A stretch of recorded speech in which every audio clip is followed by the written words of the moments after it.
তো friends, welcome back to our channel. তো দেখো, এখানে মায়ের পুজো চলছে। মায়ের এখানে কোনো মূর্তি নেই, এখানে মায়ের পায়ের ছাপে পুজো হয়। তো এটা হচ্ছে নসিপুর জঙ্গলি কালীবাড়ি রাজবাড়ির পরে। যদি কোনোদিন কেউ মুর্শিদাবাদে এসে থাকো তো অবশ্যই নসিপুরে জঙ্গলি কালীবাড়ি মানে হরিগঞ্জে এসে অবশ্যই মায়ের এখানে একবার দর্শন করে যাবে, অবশ্যই ভালো লাগবে। তো এখানে বিপত্তারিণী পুজো হচ্ছে। খুবই জাগ্রত মা, খুবই জাগ্রত। না এলে মানে ভাবা যাবে না যে কীরকম জায়গা এটা।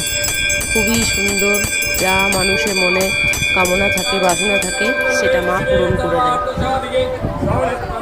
যদি ভিডিওটা ভালো লেগে থাকে অবশ্যই লাইক, কমেন্ট, শেয়ার করে দিও।